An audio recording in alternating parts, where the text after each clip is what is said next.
Commissioner, the only member of the public here this evening. We're going to call the St. John Board of Police Commissioners Tuesday, July 21st, 2020 meeting to order. The open session. Thank Commissioner Jones for the use of his boardroom. In these COVID times, the community room is still being used by patrol for COVID-related issues and organizations, so that boardroom is not available to us. And the second floor boardroom at the police station is not big enough to accommodate everybody and keep some social distancing in place. So the first item on the agenda, ladies and gentlemen, is the approval of the minutes of the June 9th, 2020 meeting. Can I have a motion to approve those? Gary, thank you. Seconded Doug. On the motion, all those in favor, aye. Contrary minded, nay. Motion carried. Item 3 is the motion to approve the adoption of today's Police Commission open session meeting, July 21, 2020. Could I get a motion to approve the agenda? Thank you, Micah. Seconded Doug. Don, sorry. Yep. Mr. Chairman, I missed that. Just in terms of adoption of the agenda here today, I just have a request, I guess, of an additional items. Like to speak to some themes. Sure. That certainly have been present in the community over the last maybe 3-4 weeks. Why don't we put that under 7? Sure, thank you. Do that. So with that addition, we'll could I get the motion? Sorry, has been moved and seconded. All those in favor, aye. Aye. Contrary minded, nay. Motion carried. Is there anybody with the conflict? Please disclose it now. Not seeing any, we'll move to item number 7 because there's nothing on the items 5 or 6. And you're up, Your Worship. Okay, well, thanks. So I guess just wanted to recognize the last 30, 45 days, I'm not sure how long it's been. Certainly, I think stemmed from what we saw happen in the U.S., the Black Lives Matter movement. We saw sort of a shock wave in the U.S. We saw that come to Canada. We saw rallies. We certainly know we had our own rally here in St. John with a significant turnout. Through that, there's been a lot of dialogue through both in person, a tremendous amount of correspondence received. I'm not sure if every one of you are on the correspondence list, but I can certainly tell you in my 4 years, likely one of, if not the single largest amount of correspondence received on a need or an ask for reform. And an awful lot of dialogue, conversation through, again, email, telephone, and in particular social media, which is a mechanism that many people use for dialogue today.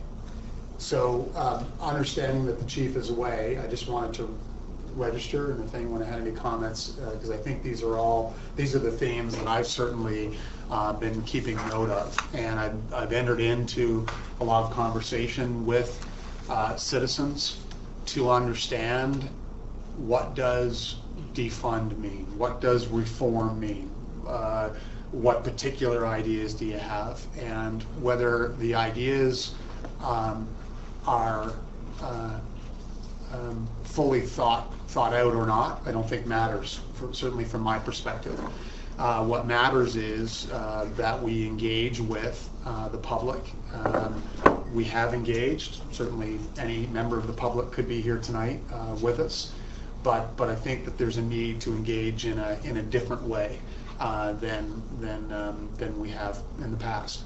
So the themes that I just wanted to share, first of all, around governance.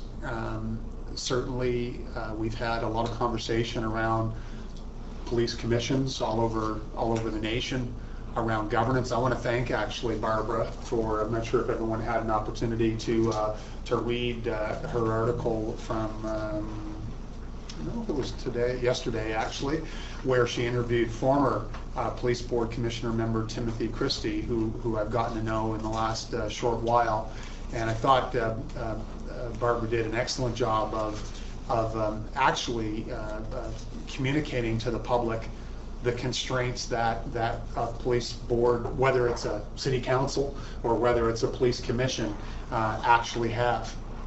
And that perhaps there's going to be a lobby needed, I think were my comments to Barbara, that perhaps in the future this body might need to be lobbying the provincial government for some change. I don't know the answer, but so under the heading of governance, my recommendation or thought for you to contemplate and for the chief to comment on is there a required information session of some kind for the public to explain? Maybe someone comes from the province, from public safety, to explain their legislation on what parameters we actually are working under, that police operations, and I'll give you a personal example. I am not often, but I do get phone calls. Go and seize the dog that was abused. I was going to say allegedly, but I saw the video. It looked pretty horrible. Go do this. Go arrest this person. And my response has been very consistent from the first day I became mayor to whenever my last day is. I will never call the police chief. It's not my role. I have no role in it.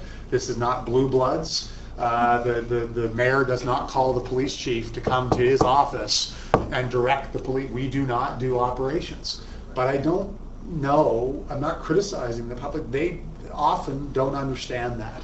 So some type of information session to explain the governance model that we're working in. And I'm all ears to hear about how we could enhance the governance of this body or any other approach. So that's theme number one. Number two, the unfounded sexual assaults public discussion. And we certainly remember when the Globe and Mail story came out. We certainly know that the province, working with the, and please correct me, inspectors, if I get any part of this, that I remember that at the time the province asked for forces to go back in and review their information again, that there were some errors and coding errors, and that information was restated and so on. But I think that is an area that if a session were held, perhaps at a future commission meeting where there was an agenda item that explained the approach and the support services and how sexual assaults are investigated, that would be helpful. That's one theme. The strategic plan, I've got a few others. Thank you for your time here. The strategic planning exercise, I probably, if I were to order these in order of importance, I would put the strategic planning exercise at the top of the list.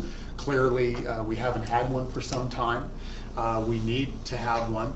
And I think that, certainly from my perspective, there has to be a full public engagement component to that exercise. And within that, we will get some ideas perhaps we never thought of. We'll get some ideas that may not be viable, but we will engage with the public, and we'll give a mechanism to the public to ask questions, to better understand, and to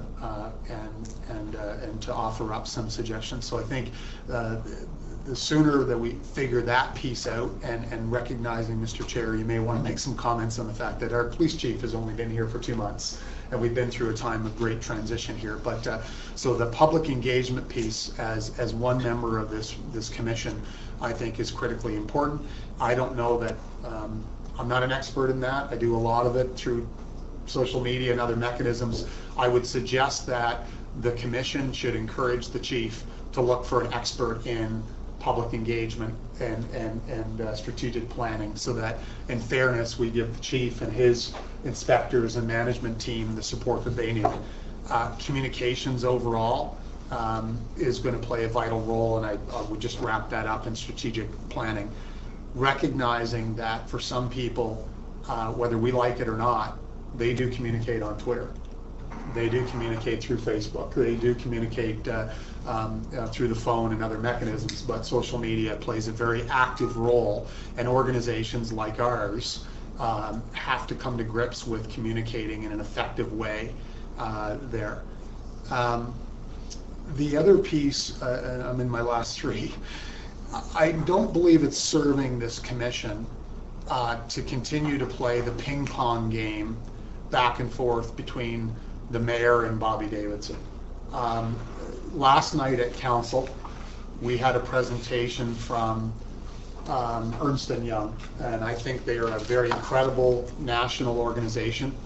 I think they validated many of the challenges that the city faces, and I think they validated the need for urgency and for change because the city's not sustainable. I would like to see the police commission equally present by its chief and management team the barriers that we face as an organization for sustainability.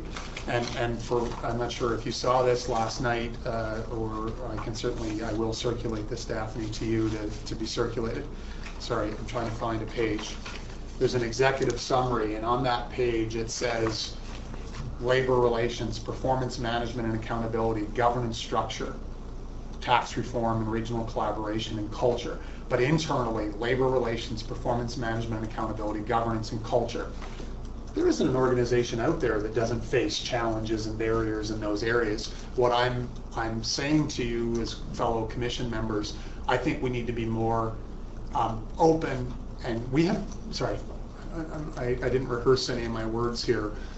We have talked about these issues. We've talked about them as a chair. I've talked about them with my mayor's hat on. I would like to see us openly report these are the barriers and these are the obstacles that we face. 85 to 90% of our budget is wages. We have collective agreement barriers that don't allow our management team to effectively manage the force. Let's put it all out on the table so that we can effectively move forward. Body cameras, just quickly, I know there's been an announcement today.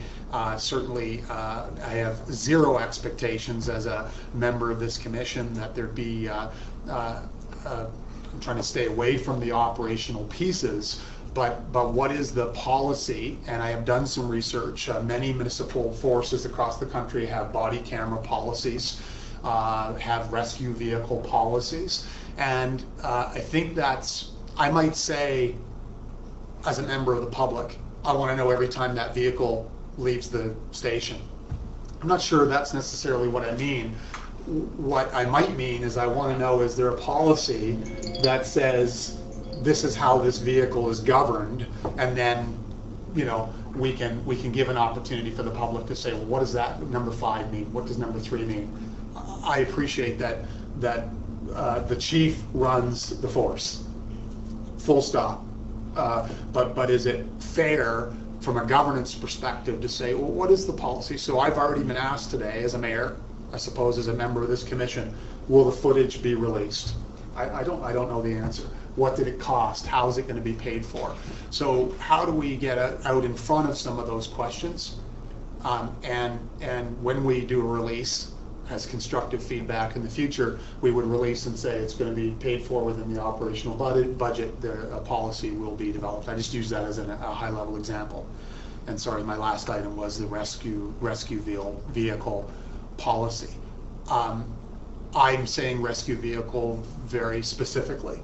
The commission members, some people, it's really trust, I think, because we aren't, the chief educated me on policing standards in Canada versus policing standards in the US. If he had not answered my email, I wouldn't have known the answer. So I think in some of these areas that these are the themes that I've seen. I think a presentation at an open session, I think sharing and engaging with the public will put a lot of check marks beside a lot of the concerns that the majority have. Some folks will never be satisfied, and I'm okay with that. But I think there's an opportunity for us as a commission to take ratchet ourselves up another level and engage with the public, especially with the strategic planning exercise. And I just wanted to communicate to you, these are the themes that I'm hearing. And lastly, I'd end with about 5 weeks ago, when things really spilled over from the US side and the whole defund movement started, I really struggled in the first week or two with that. But when I leaned into those conversations and I engaged in those really what I found the majority of people were saying was, we have a lot of questions, we don't know the answer, we think there needs to be some reform, and what's the mechanism, where do we go, who do we engage with? And quite frankly, the way I would agree with that. What is that mechanism? And I have said to the media that I believe the not just the police force, every aspect of city operations need to be reformed. I don't think we should be, not suggesting anyone is threatened by that, but how we define what those reforms look like moving forward. So, thank you, Mr. Chairman. Thank you, Your Worship. So, go ahead, Gary. Well, I was just to say, just listening to the mayor's themes, under a previous chief, we had regular presentations, and I think Chief Gerlais is just kind of getting himself up to speed and moving along.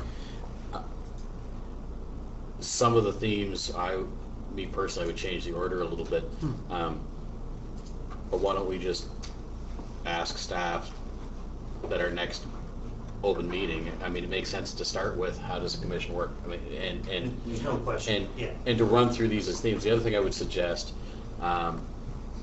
interestingly, it's nice that we're meeting in person for the first time in a long time. Well, let's keep that in context, and that's a very good point. But one of the things, Chief Gerlais started February 1st. On March 10th, we went into shutdown for 3 months for COVID, and now we're getting back up and running. So right, the natural lag is certainly. Unfortunately. I guess one of the things I'm suggesting that we kind of lose meeting in this forum is the easy ability for anybody else to watch and listen in. So between having a presentation, and if we can somehow do it in person, but talk to the city IT folks about how can we easily do our meetings on the city YouTube feed, for example, so that anybody can access how does a police commission work. And it's not just if you miss it today, it's there, anybody can go back and look at it. So I think these have, in communicating this out, I think we have learned a lot recently about how the online area works, and I think it's an opportunity to take what we've learned there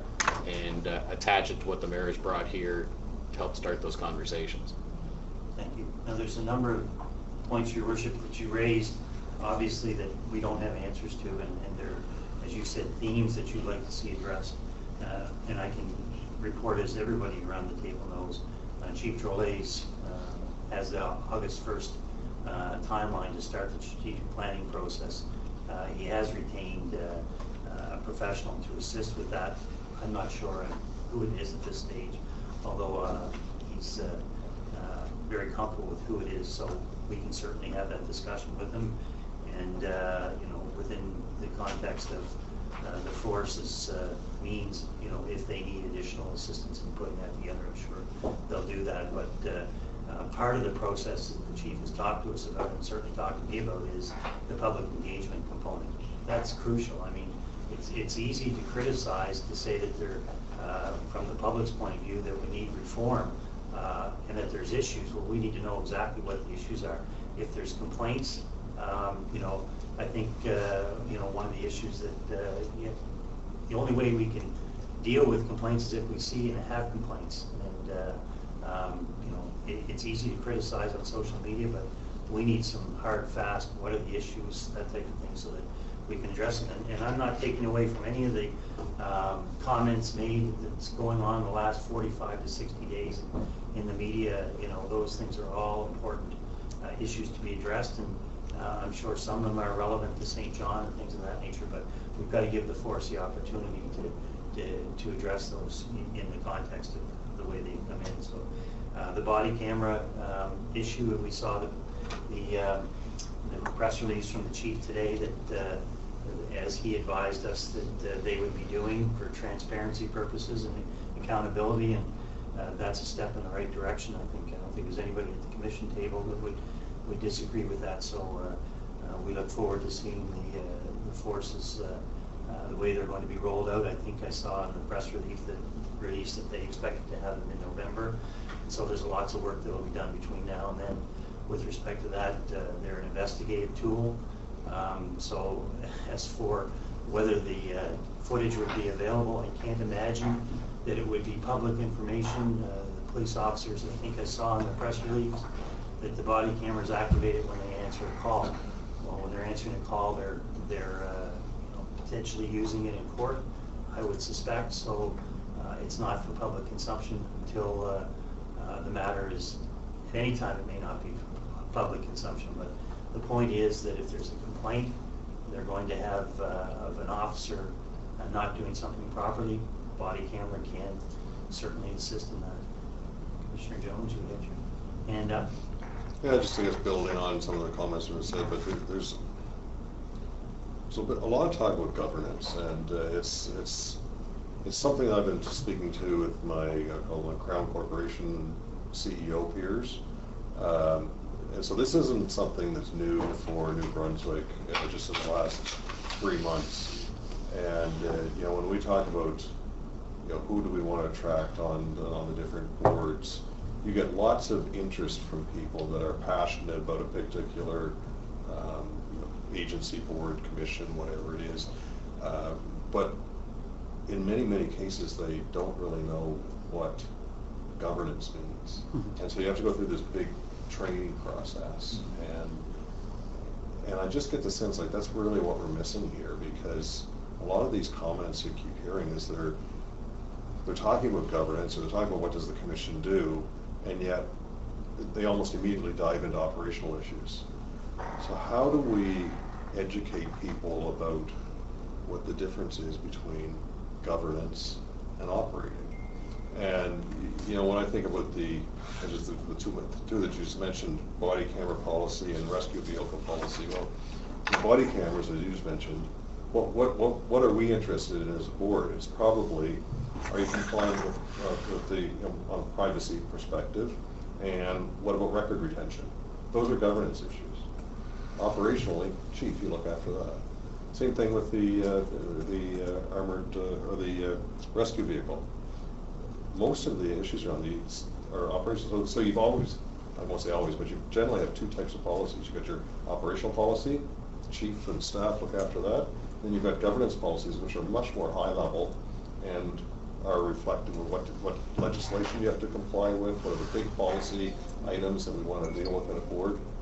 But to think that we're going to have a body camera policy that's going to get into all those details at a board level, we don't play at that level. It's not appropriate. So I think what I heard that I can't remember if it was you, Your Worship, or Councillor Sullivan, that the themes that you raised, Your Worship, I think it's appropriate to refer them back to staff. Obviously, if it's an issue that has a joint commission force response required, we bring that and deal with that for the purposes of the next meeting, or through the strategic planning process if it's appropriate to go through that.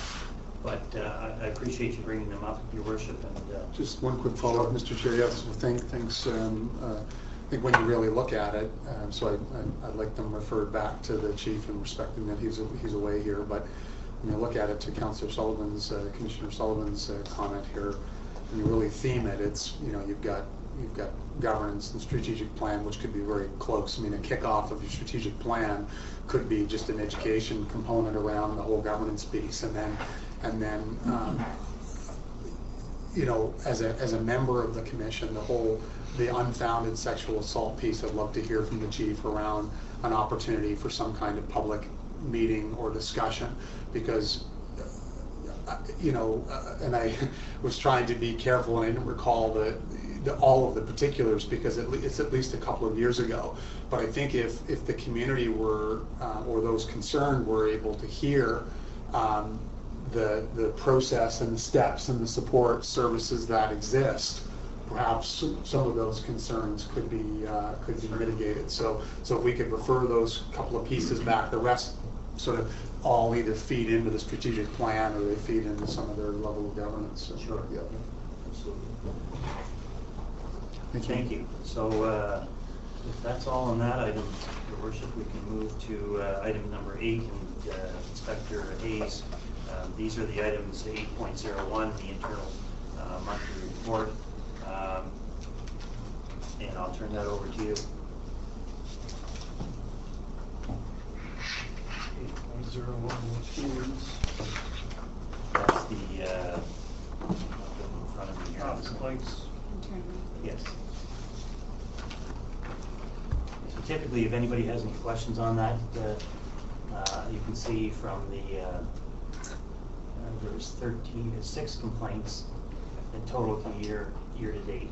2 in June, 5 complimentary correspondence, and 0 grievances. Anybody have any questions? I guess I do, or not so much on what the numbers are, but through you to staff, Mr. Chair. With all the conversation that the mayor has talked about that's been in social media over the last 2 months, obviously that conversation is not translating into official complaints, because the numbers, pretty standard, 2 complaints and 5 complimentary correspondence. How, knowing that we are governance and a lot of the concerns expressed are operational, how does somebody go about taking their complaint another step forward, so beyond the 140 characters in Twitter? Like, if somebody's got a concern and wants some information about it, how do they do it? So the New Brunswick Police Commission has a website, so you can just directly go there and follow the steps that are provided if you wish to file a complaint. You can also contact us and lodge a complaint through our department as well. So but basically the Police Commission has all the steps laid out, and you simply go there and follow those, and it'll direct you right through the process. So if so the very formal would be to go to the New Brunswick Police Commission website. Yep. And informally they can call local St. John Police Force. Who would they call? So we have a professional standards officer, and he would call would be upgraded to him, that individual, and then the call would be, the person would call back, the nature of the complaint would be categorized, the incident would be looked into, and then it's a fact-finding mission on determining what did occur, who was involved, and then it proceeds on from there. So what's his number? They're not calling 911. Are they calling the 648 number? I don't have his number. Do you? I'm not sure what Dave's number is. It's Staff Sergeant Brooker. 648-271, I believe. Okay, so, but if you call direct into our line, 648-3200, they can direct them right through to the officer that's filled. 648-3200. Yep. And they'll get directed through. Yes. And there's a link on the website as well. Yes. Yeah. Okay. They can also make complaints to us, and we then refer them through to the chief, and the chief can then refer them on to staff sergeant. So a specific, we don't have a phone number for a specific complaint, but often people will send us emails. Through Daphne, then we would refer to the chief. So they can email the commission, they can phone 648-3200 and ask for the professional standards officer. Yes. Staff Sergeant David Brooker. Staff Sergeant David Brooker. They can certainly go to the New Brunswick Police Commission website, which has the very formal process. So, I think we want to have that information as well, because I think a lot of people are expressing concerns out there, and as much as stuff is available, they just don't know what else is available. So there's lots of social media available in order to express concerns. I think the term the mayor uses, lean in. I think we want to be leaning in to these things, and so If we don't have complaints, we can't respond. right.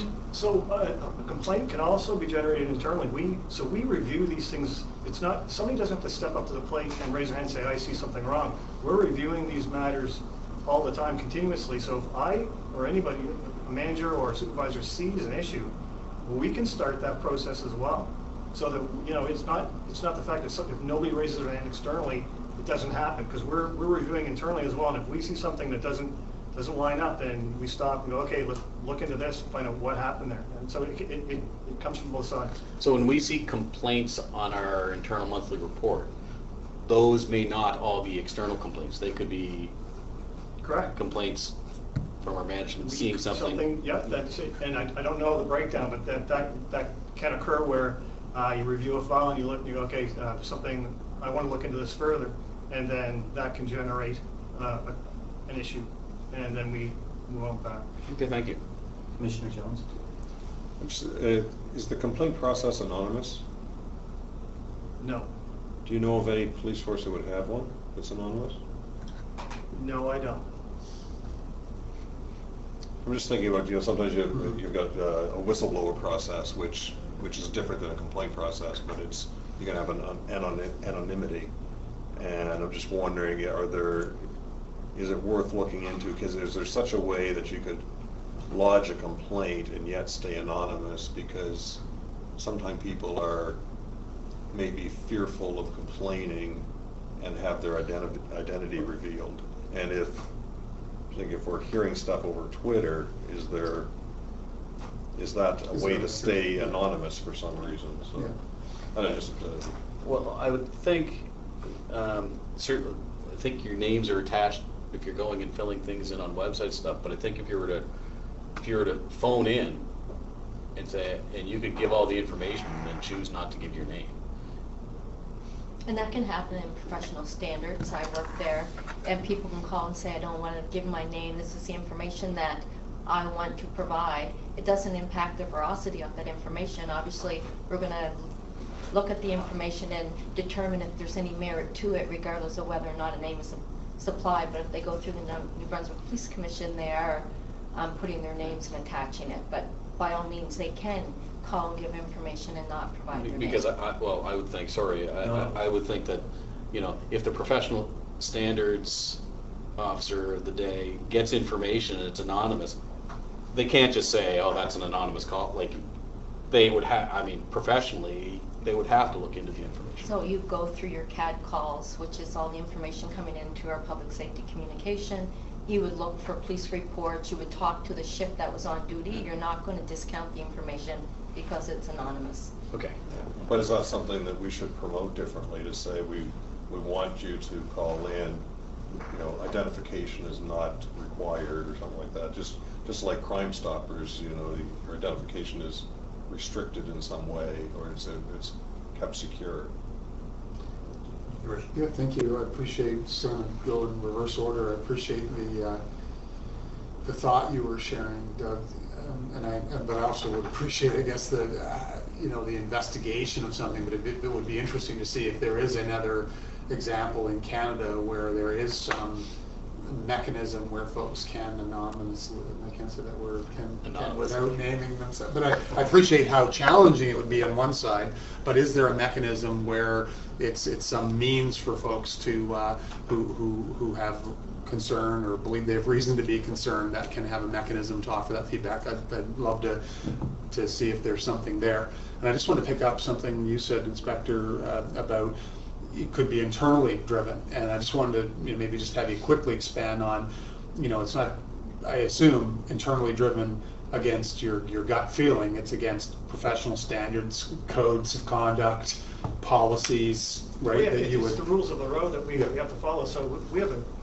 a genuine concern for the validity of the work we do and how our officers operate every day.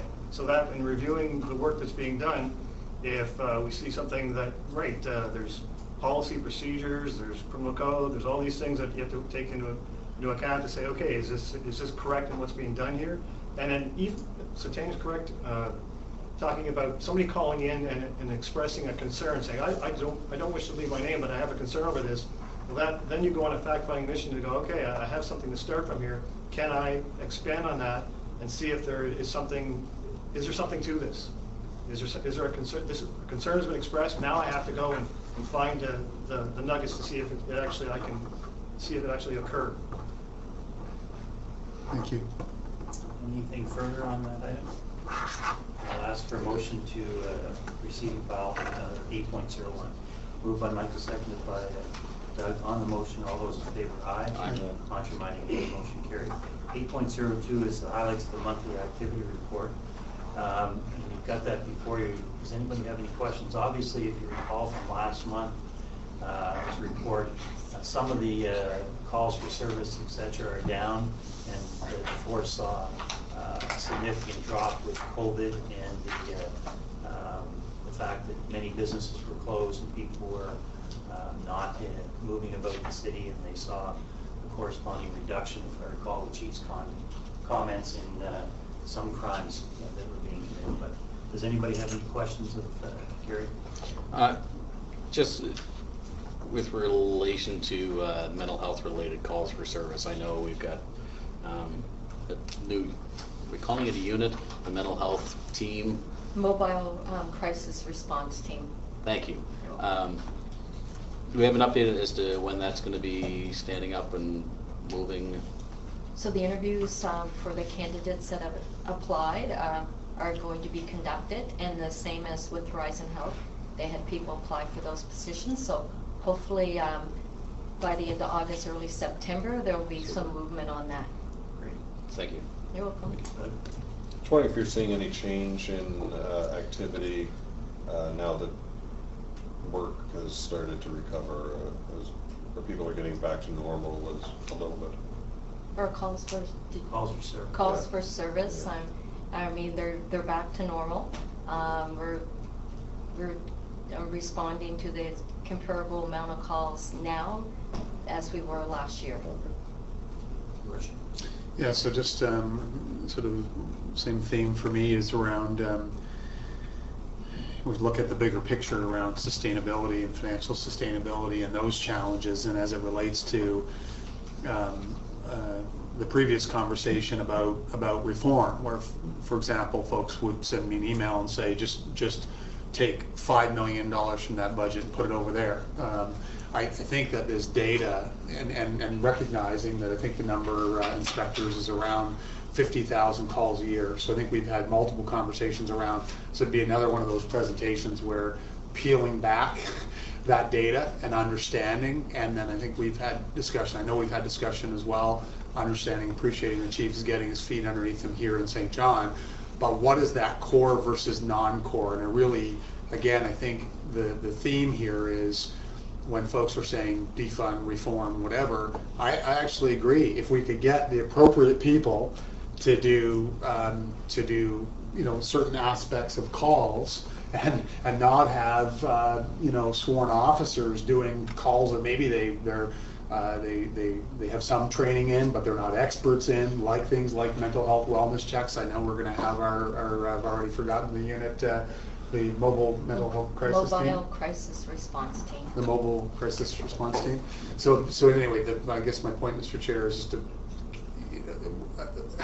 have a presentation on the data, peeling back the 50,000 calls, what's core versus non-core. If we had a white paper and the chief were to mark down who really should be doing this work, who should own it. I did recently have a discussion with the premier. It was more around our fire service, who have a declining structure fire, but an increasing number of medical calls. And his response was, well, why aren't we doing that? And I said, exactly. Why aren't you doing that? So anyway, just I think peeling those. Just We're gonna have a lesson on how you can turn off your cell phone. that or a dance break. Yeah. Actually, just on that, it was a small thing, but we talk a lot about where people cover. If this is an opportunity for down the road. So a family member got into a car accident in May. The fire department showed up to clean up some of the fluid spill. Police were busy, and they said, the police were going to attend, but they got an emergency call. So the firefighters took down all the information and said, we'll get it to the police, and then a week later, we get a phone call to follow up. Right? Why isn't that standard procedure? There are opportunities. The fire's got to respond because two cars have run into each other, but it's a situation of, does police actually need to go to the scene necessarily? Is there a triage? Is there some communication between departments? I just throw it out there for something to follow up on. For us to decide, but No. certainly that, yeah. Anything else on item 8.02? I'm going to ask for a motion to receive and file 8.02. Your worship, seconded. On the motion, all those in favor, aye. Aye. Opposed, nay. Motion carried. 8.03 is the St. John Police Force June 2020 financial results. You have that information before you. Any questions? Comments? things out of the ordinary. Variances are there, and I think through the inspector to Craig, well, welcome to his first meeting Thank you. this evening. We see some variances there that are, I think from previous meetings, that just timing issues. That's correct. I'll highlight asset purchases would be a timing issue. We have several vehicles on order that we just haven't received due to COVID. But we are seeing some positive variances that aren't timing issues, and due to COVID, we are seeing a bit of reduction in some overtime and the associated fringe benefits with that. So. Just the caveat that I've learned from every chief that's I've been under is it all looks good until there's one major investigation. Yeah. So just remembering that, bringing in my head that it can go away It quickly. could still go sideways. Yeah. Anything further? 8.03. Seeing none, on a motion to receive and file. So moved. Mike, seconded by Doug. On the motion, all those in favor, aye. Contrary minded, nay. Carried. Item 8.04 is the PSCC May 2020 financial results. Any questions? Looks good. Seeing none, I will. So, Mr. Chair, that's just the overtime. So I'm just trying to see it in the line item. I see in the So we're backfilling. Greg, did you drill in on that at all? So through you, Mr. Chair, to remember. So again, we continue to have staffing shortages in the 911 center, and unfortunately, we're making it up through overtime. So that's why you're seeing the Oh, I see. positive variance in Sorry. salaries. And Yeah, then, sorry, I missed the salary one. So is that a recruiting challenge? Yep. Yeah. If that's similar to the response we got last month, which was. And it's probably a similar response year over. Seems to be a It's a never different- ending. It is. Not a lot of qualified people applying for the job. Nothing further then? I'll ask for motion to receive and file 8.04. Thank you, Gary. Thank you, Micah. Seconded. On the motion, all those in favor, aye. Aye. Contrary minded, nay. Motion carried. Item 8.05 is the long-term sickness report. Which you have before you. Is there any questions of staff on that? No, sir, Mr. Chair. It's right in front of you.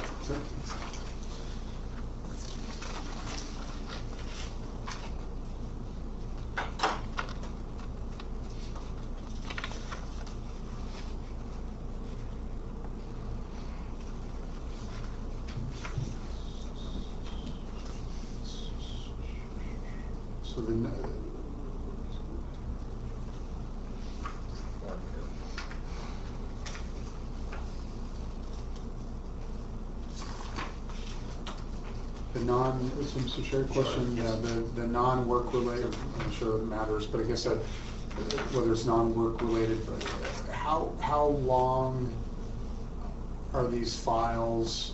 So if I pick the non-work related sick leave, we had 2 in June, 2. Are those short term, or do we still have anyone that's been out on an extended or long period of time? I guess what's maybe another way to ask my question is what's the longest case on file here, and what's the shortest? Do we have one that's a day and one that's a year, or what do we Or know? in excess of a year. Excessive. We have, I believe, one that would be in excess of a year. Yeah. And, So one that's just gone out, obviously. Yeah. right. Your sick leave is generally less than 2 years, and then they kick over to LTD. Yeah, currently, but for, yes, that's correct. They apply for LTD after 6 months. But there were individuals that the occurrence happened before that came into place. Okay, so let me ask it another way. We had, from memory, and other commission members can help me, we had a few cases of very long absences from work. Do we still have some cases of folks that have been out for a year, 2 years, 3 years? And my question is not appropriate because it's HR related, and let me know, but Yeah, I'm not sure. I would say that we have one that's for an extended period of time, and other ones have been dealt with in different ways. Federal workers' compensation, so it wouldn't apply. Okay, so I guess my follow-up question then would be for a future meeting is what is the strategy, updated strategy to deal with the one outlier that has been an extended period of time, or does it just sit there as a statistic? So. Okay, we'll ask Mark to come back on that. Okay. If I have no information, sorry, John. What's their question though? Is it operational or is it? Yeah, I mean, at the end of the day, I think it may be, but we'll see what the department says. At the end of the day, HR, it's an HR matter, and sick leave, it's either in the sick leave program or it's not for whatever reason. But, we'll just wait and see.